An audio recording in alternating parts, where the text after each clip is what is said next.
When Patrick and Olivia Whitmore first stepped into the sprawling Bel Air estate, they couldn't believe their luck.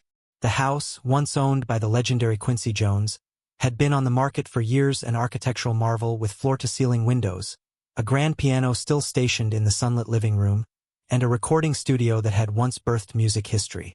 Yet, despite its prime location and rich heritage, the mansion had sat unsold for far too long. The price was suspiciously low for a home of its caliber, but the Whitmores, a young couple from Chicago eager to start fresh in Los Angeles, saw only opportunity. Olivia, an interior designer, envisioned a complete transformation. Patrick, a documentary filmmaker, was drawn to the stories that walls like these must have absorbed over the decades. Their first few nights were peaceful, almost eerily so. The house was too big for just the two of them, but they loved the stillness. That was until Olivia started hearing the music. It would come late at night, just as she was drifting off a faint melody, like someone softly playing piano in the downstairs lounge. At first, she assumed it was Patrick working late. But every time she tiptoed down the grand staircase, the sound would stop the moment she reached the bottom. The piano lid would be closed. The house would be silent again. Patrick dismissed it as her imagination. Old houses creak, live. You know that. But soon, even he couldn't deny that something was wrong. His camera equipment, meticulously arranged in his studio, began shifting overnight.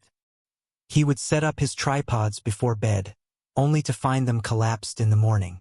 Footage he had recorded would be distorted, filled with strange bursts of static and, worse, whispered voices in the background. Then came the smell. It drifted through the house in the early hours, cigarette smoke, rich and unmistakable, as if someone had just exhaled beside them. But no one in the Whitmore household smoked. Curious, Patrick dug into the property's history. He knew Quincy Jones had lived there for decades, but what he didn't expect to find were the stories buried beneath the headlines. Guests had whispered about strange occurrences during lavish parties. Musicians reported instruments playing themselves in the dead of night. Some even claimed to see a shadow pacing near the recording booth, always watching. One night, Olivia woke up gasping. A figure stood at the foot of their bed, barely visible against the darkness. She couldn't see its face, only its outline, a tall, commanding presence, unmoving. When she reached out, the figure vanished, leaving behind only the sharp scent of smoke. The final straw came a week later. Patrick had set up a motion-activated camera in the studio, determined to capture whatever was happening. The next morning, he reviewed the footage. The room had been empty for hours until, at exactly 3:12 a.m., the piano lid lifted on its own. A single note played. Then, a deep voice, barely above a whisper, rasped through the speaker. "Leave my house." The Whitmores lasted one more month before breaking their lease, abandoning the house without looking back. The property remains on the market to this day, its price dropping lower with each passing year. No buyer stays for long. The Whitmores left in such a hurry that they barely took anything with them. The movers found half-unpacked boxes scattered through the halls, Olivia's sketchbooks abandoned on the dining room table, Patrick's camera bag still zipped shut in the corner of the living room. The only sign of their departure was the way the bedroom doors stood ajar, as if someone had left in the middle of the night and never returned. For months, the house sat empty again, its grand facade darkened by neglect. The once pristine lawn grew untamed, ivy curling up the wrought iron gates, leaves collecting in forgotten corners of the patio. The grand piano still there, still untouched, sat like a silent witness, its polished surface gathering dust. It wasn't until the Rosenbergs, a retired couple from New York, decided to move in that the house came alive once more. Jacob and Miriam Rosenberg were practical people. They had no patience for ghost stories, no belief in the supernatural. Miriam, a former concert pianist, had fallen in love with the home's acoustics, the way sound traveled effortlessly through its open spaces. Jacob, an old-school real estate developer, saw the property as a rare gem in an ever-changing city. They had spent their lives surrounded by the noise of Manhattan. Now, they wanted a quieter existence, a home where they could enjoy music, host elegant dinner parties, and watch the California sunsets from their veranda. But the house had other plans. The disturbances began subtly, so subtly that they barely noticed them at first. A wine glass misplaced, a book removed from its shelf. The doors had a way of drifting open on their own, as if coaxed by an unseen hand, but Jacob dismissed it as poor insulation. The scent of cigarettes lingered in the hallways at odd hours, but Miriam assumed it was seeping in from a neighbor's patio. It wasn't until she sat at the piano one afternoon that she felt the first true shift. She had been playing for over an hour, letting the notes of Chopin's Nocturne in E-flat major fill the space around her. The sun had started to dip behind the hills, casting the room in a golden haze. The house, for the first time since they arrived, felt warm, as if it had settled around her, listening. And then, a sound. Not from her fingers, not from the piano itself, but from somewhere close. A quiet, deliberate hum, as though someone were following the melody just beneath their breath. She stopped playing, her hands hovering over the keys. The air around her seemed to thicken. The silence in the room was absolute. "Miriam!" Jacob's voice came from the hallway, startling her. She turned to find him standing in the doorway, his brow furrowed. "Were you talking just now?" he asked. "No," she said slowly. "Why?" He hesitated. "I thought I heard something, like whispering." They looked at each other for a long moment, neither one willing to acknowledge what the other was thinking. Miriam shut the piano lid with careful hands and left the room without another word. That night, she woke to the sound of music. First, she thought she had dreamed it. The melody was faint, as if coming from another part of the house, winding through the hallways like smoke. She sat up in bed, her heart pounding against her ribs. Jacob was still asleep beside her.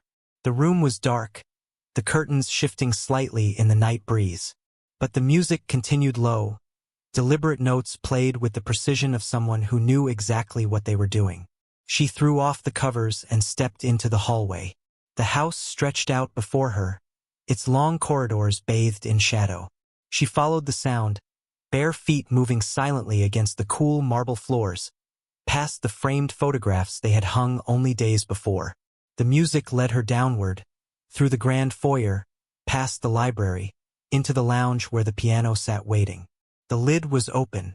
The keys moved softly, almost lazily, as if an invisible hand were coaxing them into motion.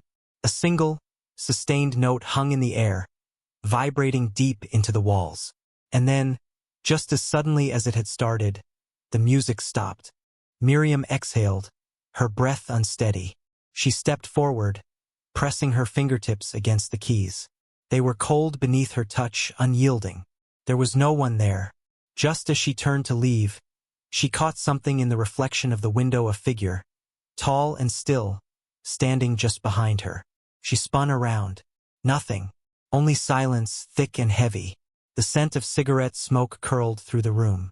She didn't go back to bed that night. Don't forget to subscribe and like if you liked this story. Miriam didn't tell Jacob what had happened that night. She needed to, but the words felt ridiculous every time she tried to form them. How could she explain that she had seen something without seeing it? That she had felt something standing behind her, watching, breathing, even though she had been alone? Instead, she threw herself into settling into the house. She rearranged the furniture, filled the rooms with fresh-cut flowers, played music during the day to drown out the silence. If the house was testing her, she would not let it win. But the house had patience.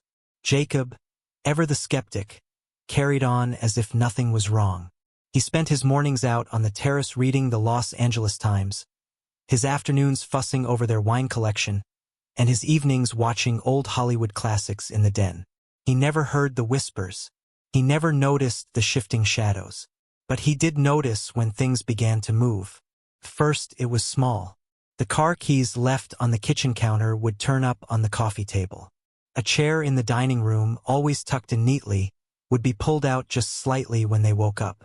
The radio in the kitchen, an old, analog thing Miriam had picked up at an antique store, would sometimes switch on by itself, its dial spinning slowly through the frequencies before landing on dead air. Jacob blamed faulty wiring. until the night he saw the door open by itself. It was late, just past 1 in the morning. He had been up reading, the glow of his bedside lamp the only light in the room. Miriam had gone to bed hours ago, and the house was still. Then a creak. A long, slow groan of wood shifting under pressure. Jacob looked up. The bedroom door, which had been shut only moments ago, was now slightly ajar. The hallway beyond it was dark, an endless black stretching into the unknown. He stared at it for a long moment, heart pounding. He told himself it was a draft, a loose hinge, something reasonable. Then he heard the footsteps, soft, deliberate, moving slowly down the hallway. A chill ran through him. Jacob set his book aside, swung his legs over the bed, and stood. He stepped toward the door, pulse quickening with every movement. The air in the hallway was colder than it should have been, the kind of deep, unnatural chill that seemed to come from nowhere. The footsteps had stopped. He peered into the darkness, his breath slow and controlled. The hallway stretched in both directions, empty. Nothing but silence. Then, from behind him, near the bed, a whisper. Just one word, breathy and low, spoken from lips that should not have been there. Stay. Jacob turned so fast that he nearly lost his balance. But the room was empty. Miriam was still asleep, her body rising and falling in steady rhythm beneath the blankets. But the air was different now. Charged, heavy, and that smell. Cigarettes. A deep, lingering scent, thick and unmistakable. Jacob backed away slowly, his pulse hammering in his throat. He reached for the door and shut it firmly with finality. He didn't sleep the rest of the night. The next morning, he told Miriam about what had happened. She was standing at the kitchen counter, pouring herself a cup of coffee, when he finally said it. I think something's in this house.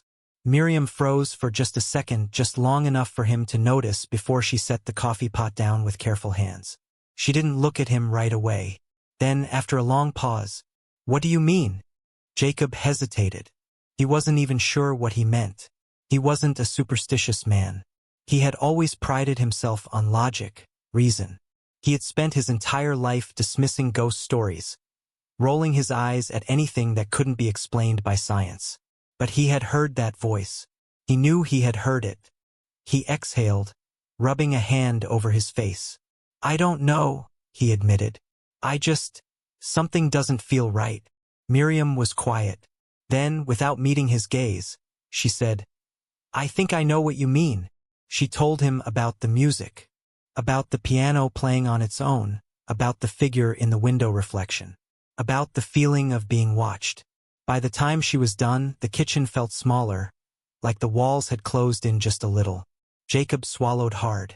They sat in silence for a long time, listening to the wind move through the trees outside. Then, from the other room, a single, deliberate note played on the piano. Both of them turned toward the sound. The house held its breath. Jacob stood first, his chair scraping against the floor. He moved toward the hallway, toward the lounge. Miriam followed, heart pounding. They stepped into the room. The piano sat in the same place it always had, bathed in soft morning light. The lid was open. The air smelled faintly of something old and familiar, warm vinyl. Aged wood. Something else beneath it all. Miriam took a cautious step forward. Then another. She reached out and pressed down on a key. The note rang out, crisp and clear. She exhaled. Then, just as she was about to step back, a hand. Not hers. Not Jacob's. A dark, unseen hand pressed down on a single key next to hers, sending a deep, resonant note through the room. Miriam gasped, stumbling backward. Jacob grabbed her arm, pulling her away from the piano. The note still hung in the air. Then slowly, methodically, the keys began to move on their own. A melody, deep and familiar, filled the room. A song they recognized. One of Quincy Jones' compositions, played by hands that were not their own. The melody drifted through the room, slow and deliberate, each note striking with an eerie precision. It was soul bossa nova, one of Quincy Jones' most famous compositions, but played at half speed. Its usual jaunty rhythm stretched into something somber, almost mournful. The keys moved in perfect synchronization, though no hands touched them. Miriam's breath caught in her throat. Her mind screamed at her to move, to run, to do something, but her feet remained rooted in place. Jacob stood beside her, jaw clenched so tightly that his breath came in short, sharp exhales. He didn't believe in ghosts, not until now. The song continued, the rich sound curling around them like an invisible mist. The light filtering through the tall windows flickered, as if the air itself had thickened, bending time. The familiar scent of cigarette smoke was overwhelming now, as if someone had exhaled directly beside them. And then, the music stopped. The final note hung in the air, vibrating into silence. Miriam swallowed hard, her ears straining for any other sound. Jacob took a step forward, his fingers curling into fists at his sides. His voice, when it came, was hoarse, forced. "Who's there?" The room seemed to breathe in response. A hush settled over them, the kind of dense, unnatural silence that swallows sound before it can fully form. The house, the very air around them, was listening. Jacob exhaled sharply, shaking his head. He wasn't a man who scared easily, but something in his expression shifted. Some deep, buried instinct had awakened. Something ancient and unshakable. The feeling that he and Miriam were no longer alone. A soft sound broke the silence. Not a whisper, not a footstep. A chuckle. Low, gravelly, close. Miriam gasped, spinning toward the source, but there was nothing. The sound had come from the space just beside her, from an empty patch of air where no one stood. Jacob grabbed her wrist. "We're leaving." She didn't argue. They turned, moving quickly toward the hallway, their footsteps hurried and uneven.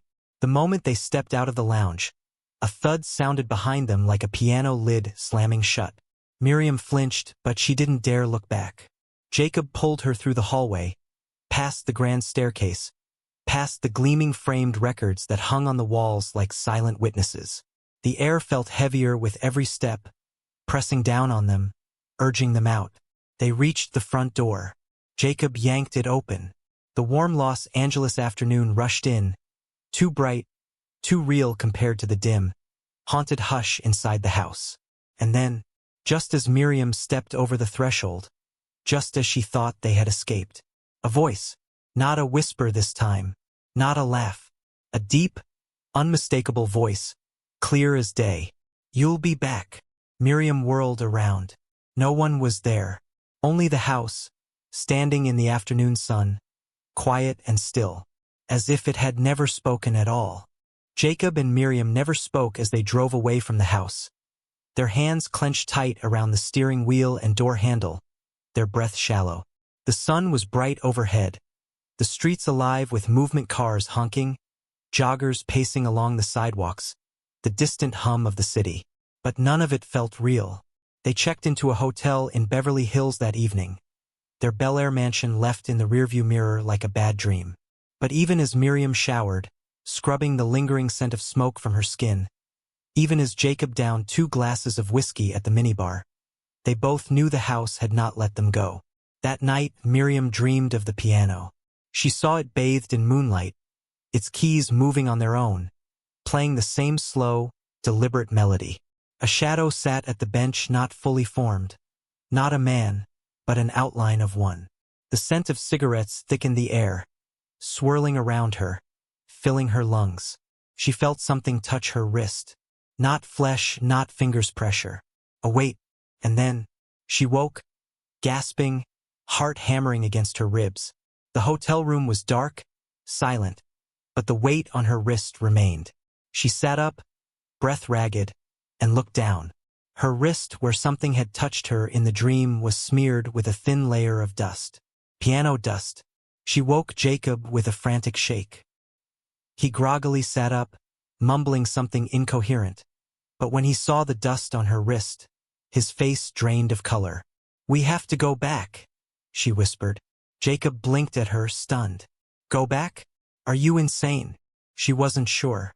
Maybe she was. But something inside her knew. The house had never let them leave. It had followed them, stretched its invisible fingers across the city, reached into her sleep. They could run, they could sell it, they could burn it down, but none of that would change the fact that it owned them now. And so, just before dawn, they returned. The house was waiting. The moment they stepped inside, it was as if the air shifted around them, pressing close, welcoming them home. Miriam moved first, walking through the foyer, past the grand staircase, into the lounge where the piano sat untouched. Jacob followed hesitantly, his fists tight at his sides. For a long moment, neither of them spoke. Then Miriam inhaled sharply, as if she had just made a decision. She stepped forward and, before Jacob could stop her, sat down at the piano bench. Jacob stiffened. Miriam, but she wasn't listening. Her hands hovered over the keys, trembling slightly. She hesitated only a moment before pressing down. A note rang out, crisp and clear. Then another, and another. She played. A melody uncertain at first, then stronger. The song that had been played for them, the one that had followed them even after they left. Soul bossa nova. The air around them shifted. The house listened. And then, the bench moved. Miriam gasped as a force something unseen pressed down beside her. The air grew thick with smoke, the scent so strong that it made Jacob cough. And then came the sound, deep, warm, unmistakable. A chuckle. Not malicious, not angry, amused. The piano keys pressed down beside hers. A duet. Jacob watched, his heart pounding, as the melody became whole, rich, full. The presence beside Miriam didn't show itself, but it didn't need to. Played with her, lived in the music. And then, as suddenly as it had begun, it stopped. The air cleared, the house exhaled, and Miriam knew. The haunting had never been about scaring them away. It had been a test. The house had wanted to be heard, its stories told, its music remembered. And now that it was, the presence faded. Not completely, not forever, but just enough. Enough to let them stay. And so, for the first time since moving in, Jacob and Miriam weren't afraid. The house had chosen them, and they weren't leaving. Don't forget to subscribe and like if you liked this story.